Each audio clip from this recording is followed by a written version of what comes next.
tal, amado oyente? Les saluda el pastor Juan de Ministerios Portadores de su Palabra. Primeramente para desearles que estén teniendo un día lleno de bendiciones y con el fin de seguir promoviendo y anunciando el mensaje de nuestro Señor Jesucristo, deseo compartir con ustedes esta serie que he titulado Siendo más como Cristo y menos como Jonás, ya que todo aquel que se dice ser creyente tiene esa responsabilidad de cumplir con la gran comisión encargada por nuestro Señor Jesucristo allá en Mateo 28 del 19 al 20. Quédese con nosotros por los próximos minutos y disfruta de esta serie Siendo más como Cristo y menos como Jonás. Nuevamente, soy el pastor Juan de Ministerios Portadores de su Palabra. Comenzamos.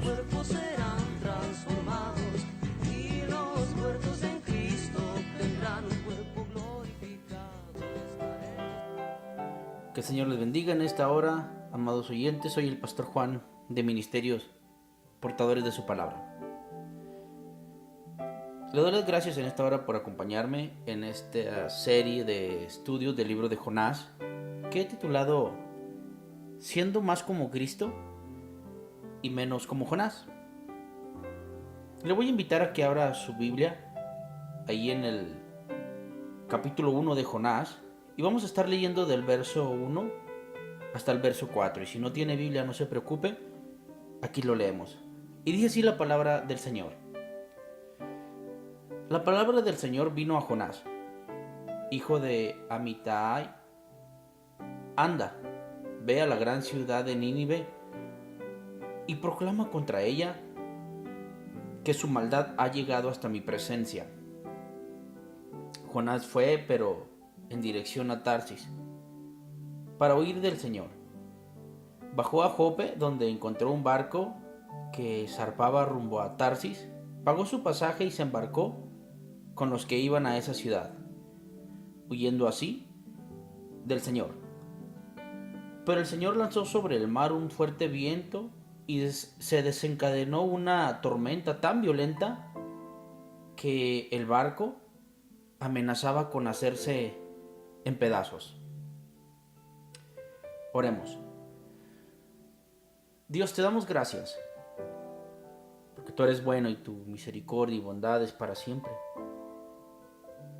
Oramos, Dios, y suplicamos que nos des gracia y sabiduría y que abres a nuestros corazones, Señor. Abras nuestras mentes y que la semilla que se esparce de tu palabra en la mente y en los corazones de aquellas personas sea fructífera para todos aquellos que están oyendo. Gracias, Dios, en el nombre de Cristo Jesús. Amén. El objetivo, amado hermano, amado creyente, amado oyente, es que mostrar, o que el creyente pueda mostrar que el amor de Dios se esparce o llega a todas las personas y que el plan de salvación de Dios es no solamente para un grupo selectivo, sino para todas aquellas personas que lo quieran recibir. Y para eso nosotros podemos tomar como ejemplo la vida de Jesucristo, que vino a cumplir la voluntad de su Padre. Y que nosotros como creyentes optemos por tener una actitud como la de Él, y no como la de Jonás, quien pensó que haciendo contrario a lo que Dios le había mandado, aquellas personas que eran consideradas enemigas de este profeta y de esta nación recibieran el castigo de Dios. Ahora, la verdad central aquí, hermano, es que un corazón que ama siempre estará dispuesto a hacer lo que sea para que una persona conozca el mensaje de salvación. Y un corazón que no tiene el amor de Dios, que no está lleno de amor, siempre ignorará el estado espiritual y pasará por alto las necesidades de los demás. Ahora, si usted quiere, puede buscar en su casa, donde usted tenga una Biblia, y cuando tenga tiempo, unos textos de apoyo que le voy a dar que están en 2 de Corintios 5, del 18 al 19, y Mateo 28, del 18 al 19, al igual que Génesis 12, 3.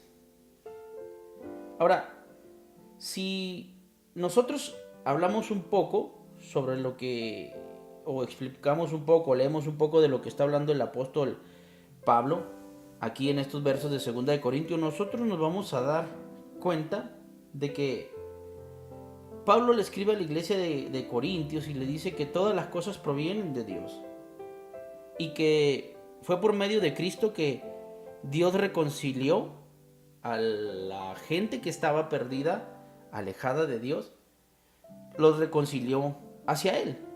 En Mateo 28, del 18 al 20, nosotros vamos a darnos cuenta que ahí donde Dios o Jesucristo mismo establece una misión para aquellos discípulos, para aquellos creyentes, y es de y hacer discípulos a las naciones y que se les enseñen todas las cosas que Jesucristo le había enseñado a los discípulos.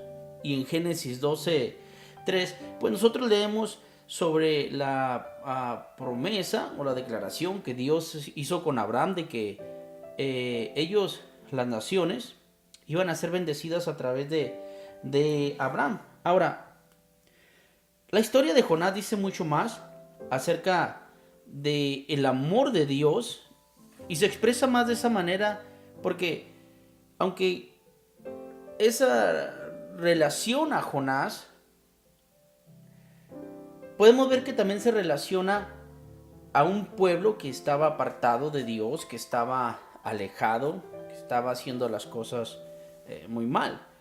Pero el objetivo de Dios es revelar la misericordia y la gracia y el buen deseo de Dios de perdonar a aquellas personas que tenían o vivían bajo una conducta completamente desordenada. Entonces, Dios desea mostrar su misericordia y extender su perdón no solamente a un pueblo selectivo, como mencionaba al principio, sino a todas las naciones del mundo. Y eso lo vemos, como le decía, en Génesis capítulo 12, del verso 2 hacia el 3. Dios le había declarado a Abraham que las naciones iban a ser bendecidas a través de la obediencia o del pacto de obediencia de Abraham y de Dios. Ahora, al igual que Jonás, quien fue el profeta que Dios había asignado para la tarea de pregonar y predicar el mensaje de arrepentimiento y de salvación, el Señor ha encomendado a la iglesia en particular, aquellas personas que le han decidido dar su vida al Señor, aquellas personas que han decidido rendir sus deseos y su voluntad a Dios. Dios o Jesucristo mismo le ha encomendado esa misión a los creyentes para que vayan y prediquen el evangelio de salvación, así como Dios lo había hecho con Jonás. Así como Israel fue la nación que Dios comisionó para revelar a Dios al mundo, así la iglesia ha sido comisionada, fíjese, para el mismo propósito: dar a conocer el mensaje de arrepentimiento, el mensaje reconciliador a todas las naciones. Ahora, permítame tocar algunos puntos en esta hora. Y el primer punto que quiero tocar, quiero hablar un poco sobre lo que fue o es, o más bien fue el estado moral y espiritual de esta ciudad o nación llamada Nínive. Déjeme hablar un poquito sobre quién era Nínive. La ciudad de Nínive fue conocida como una gran ciudad poderosa que en el siglo 6 o sexto antes de Cristo empezó a perder poder y debilitarse bajo los ataques del ejército de Babilonia y de Susa. naciones que se encuentran alrededor de 240 kilómetros al suroeste de lo que sería hoy o el actual Irán. Ahora, esta ciudad, que hoy en día pues no son más que ruinas, déjeme le digo que en su tiempo fue conocido por su alto índice de crueldad hacia los judíos, hacia la nación judía y hacia las naciones y pueblos que vivían alrededor. Pues la historia dice que esta nación constantemente asaltaba y oprimía y castigaba a las demás naciones. La ciudad de Nínive era temida en gran manera por los judíos, al igual que por las naciones que estaban ahí cercas, convirtiéndose en los enemigos número uno de Israel. Ahora, ¿por qué sería esto? Porque vemos que esta nación constantemente opresionaba y era cruel y maltrataba a esta pequeña nación judía. El llamado de Dios a Jonás es algo que me llama a mí la atención y lo encontramos ahí en Jonás capítulo 1, del 1 al 4, fíjese. Ahora, vemos que la palabra de Dios llegó o vino sobre Jonás. En el capítulo 1 lo vemos. Y las instrucciones de Dios hacia Jonás fueron que debía de ir a predicar a aquella nación opresora y enemiga de Israel. ¿Por qué? Porque la maldad de esta nación había rebasado los límites del colmo y había llegado hasta la misma presencia de Dios. Y buscando un poco sobre lo que significaba la palabra maldad, encontré algunas referencias ahí en el lenguaje hebreo que también se puede traducir como miseria, dificultad, daño y problemas. ¿Qué vemos con esto? Bueno, primeramente Dios estaba preocupado por la miseria y el problema y el daño de esta gran ciudad. Esta gran ciudad que había causado tanta maldad al punto que llegó a la misma presencia de Dios. Ahora, no es que Dios no tenga conocimiento de las cosas malas que se hacen esporádicamente en la gente. Dios tiene conocimiento de todas las cosas. Pero el escritor hace referencia a ello para poner la gravedad en la que esta nación de Nínive estaba metida. ¿Qué tan grave era el problema de Nínive? Nahum, en el capítulo 3, del verso 1 hasta el 4, da una buena explicación de qué tan grave era este asunto. Nahum la describe como una ciudad sanguinaria llena de mentira y llena de rapiña. Una ciudad opresora llena de problemas sexuales, una ciudad llena de idolatría, llena de ocultismo. Una ciudad que había perdido el valor a la vida. Entre muchas otras cosas seguramente. Yo le hago una pregunta a usted. ¿Le suena familiar esta descripción? Que aunque nosotros estamos ya en pleno siglo XXI y podemos quizás gozar de algunos derechos como ciudadanos, ¿verdad? Y libertades de expresión y tenemos leyes e instituciones que funcionan y que defienden al que es oprimido. Pero no todo el tiempo es así. Porque aún cuando estamos en una etapa posmoderna, vemos que hay personas que se gozan en asesinar, en oprimir, en maltratar, en golpear a los demás. Hago referencia a esto porque pues, en pleno siglo XXI, aun cuando la gente ya se dice que es muy educada y tiene mejores conceptos de vida, yo no veo cómo pues pueden justificar el asesinato de infantes antes de nacer, ¿verdad? Entonces, la situación actual no es muy lejana a la situación en la que Nínive estaba viviendo en aquellos tiempos, puesto que en aquellos tiempos había tanta crueldad que había llegado a la presencia de Dios. Hoy en día estamos pasando por la misma situación, no más que ahora por alguna razón ya lo hacen ver como algo más legal, más normal y más como un derecho de las personas de hacerlo. Pero no estamos muy alejados de la situación en la que Nínive estaba viviendo en aquellos tiempos. Pero el problema era de que Jonás no estaba obedeciendo la voz de Dios o el llamado de Dios. En el verso 3, Dios llama a Jonás a ir y predicar el mensaje de arrepentimiento a esta nación opresora y enemiga de los judíos.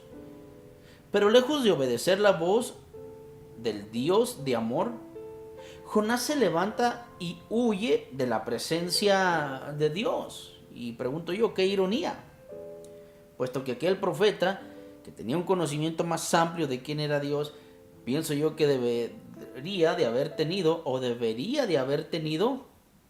un concepto más amplio de saber que no podía no podía huir de la presencia de Dios.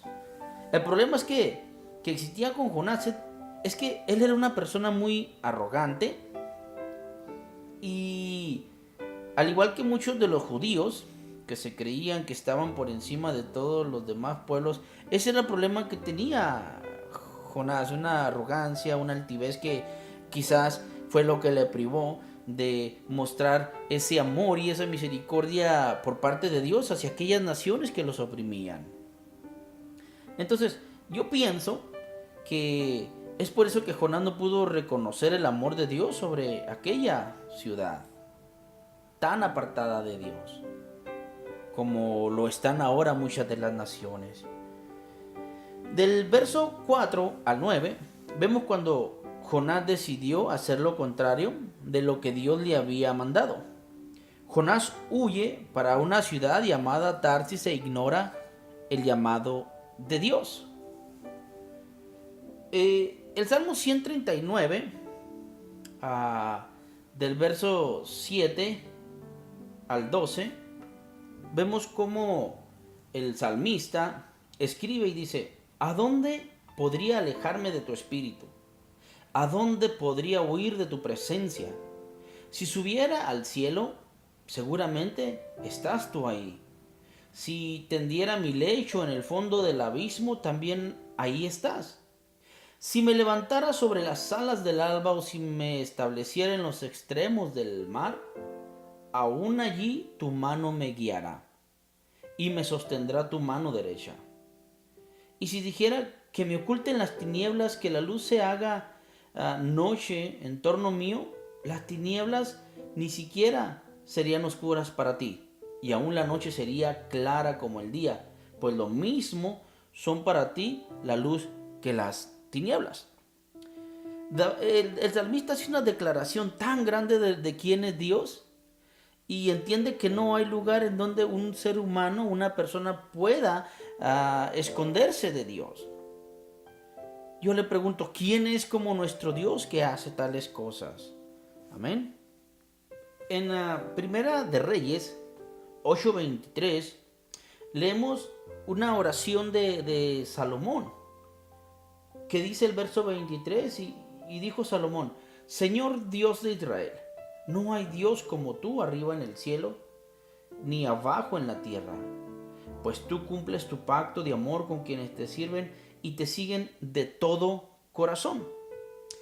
Ahora, como vemos en el verso 5, regresando a lo que es Jonás, vemos en el verso 5 del capítulo 1 que los marineros, aterrados y a fin de aliviar la situación, comenzaron a clamar cada uno a su Dios y a lanzar al mar lo que había en el barco. Jonás, en cambio, que había bajado al fondo de la nave para acostarse, se había quedado dormido. Vemos ahí algo que me llama mucho la atención, es de que como en aquellos tiempos las personas habían clamado a sus dioses y no había ninguno de sus dioses, y por eso hice referencia a Primera de Reyes 8:23. No había ningún dios que pudiera calmar o alivianar la situación por la que estaban pasando aquellos marineros por culpa de un personaje llamado Jonás. Ahora, en la actualidad, existe el mismo tipo de creencias que orillan a las personas a encomendarse a cualquier dios diminuto e inventado que no tiene poder ni para moverse por sí solo. Lo mismo pasó con aquellos marineros. Todos ellos clamaron en medio de una tempestad sin lograr que sus dioses los oyeran y que pudieran, por supuesto, salvarlos. Solamente existe uno que puede hacer que los vientos y el mar le obedezcan. Y usted va a encontrar que ese personaje, ese Dios, se llama Jesucristo, el Hijo de Dios. Eso usted lo puede encontrar ahí en Mateo capítulo 8, el verso 27. Ahora, la actitud de Jonás. El verso 5 continúa diciendo que Jonás, en lugar de hacer algo al respecto, esta persona prefirió irse a dormir aún estando en medio de esta situación. Notemos que Jonás tiene paz, tiene tranquilidad, porque él conoce qué está pasando y por qué razón está pasando. Quizás Jonás sabe que Dios está llamando la atención, pero aún así Jonás prefiere irse a acostar y se queda dormido, y se profundamente dormido. Yo pregunto, ¿o era tanta la confianza de Jonás sobre el cuidado de Dios hacia él? ¿O era que realmente no le importaba morir con tal de no ir a llevar el mensaje de Dios sobre esta nación? En versos 6 y al 9, ahí mismo en Jonás, vemos que el capitán del barco se le acercó y le dijo: ¿cómo puedes estar tú durmiendo? Levántate, clama a tu Dios. Quizás se fije en nosotros y no perezcamos. Los marineros, por su parte, se dijeron unos a otros: vamos a echarnos suertes para averiguar quién tiene la culpa de que esto nos haya ocurrido. Así lo hicieron y la suerte cayó sobre Jonás. Jonás finalmente, después de ser interrogado, él declara que es por culpa de él que la situación está así. Y la declaración, fíjese, vemos otra vez la arrogancia y la altivez de Jonás, que lejos de decir, ok, vamos a hacer algo al respecto para aliviar la situación y ver la necesidad de esta población de Nínive, Jonás dice, bueno, le preguntaron qué vamos a hacer contigo, lo que le dijeron a los marineros, y llegan a un punto donde Jonás dice, pues arrójenme al mar, así me ahogo, y quizás ha de haber pensado, acabamos con esta situación, a la misma vez que Dios envía su juicio sobre aquella nación opresora llamada Nínive. ¿Ok? Ahora, la palabra de Dios siempre nos recuerda que Él es amor. Y según primera de Juan 4:8 lo encontramos. En adición con muchos de los salmos que afirman esa gran virtud de Dios, tales como es el Salmo 103. El Salmo 103 dice que Dios es clemente y misericordioso, que es lento para la ira y grande en misericordia y en verdad. Ahora, Dios había preparado esa situación con tal de llamar la atención de Jonás para que Jonás obedeciera el mensaje de Dios y fuera a aquella nación opresora llamada Nínive a predicarles el evangelio y decirles que si no se arrepentían dentro de cierto tiempo Dios iba a traer juicio sobre esa tierra, sobre esa nación. ¿Por qué? Porque vemos que la voluntad de Dios, según lo declara el apóstol Pedro, no es que nadie se pierda, sino que toda gente, toda persona se arrepiente y venga a un conocimiento de salvación a través de Jesucristo. Entonces el salmista ahí en el 103 nos dice que Jehová es clemente y misericordioso, que es lento para la ira y grande en misericordia y en verdad. Ahora, es por eso que el amor de Dios nos ha encontrado y nos ha hecho volvernos de nuestros malos caminos, y seguramente ese era el plan de Dios desde el principio cuando le dijo a Jonás que se levantara y fuera a predicar a aquella nación para que se regresaran a él. Tal fue la nación completa de Nínive que Dios amaba tanto y se preocupaba por su salvación. Y por causa de la arrogancia de Jonás, Dios no iba a darle otra oportunidad a esa nación llamada Nínive. ¿Por qué? Porque Dios había escogido a Jonás para predicar el mensaje reconciliador, Pero Jonás no estaba obedeciendo y como él sabía el plazo que tenían, si Jonás hacía algo al respecto, él creía que él era el único medio que Dios iba a usar para traer restauración a esta nación. Pero Dios siempre tiene todas las cosas en su orden y de alguna u otra manera Dios llamaría la atención de Jonás para que cumpliera con ese propósito para el que Dios lo había llamado. Y esto es predicar el mensaje de reconciliación.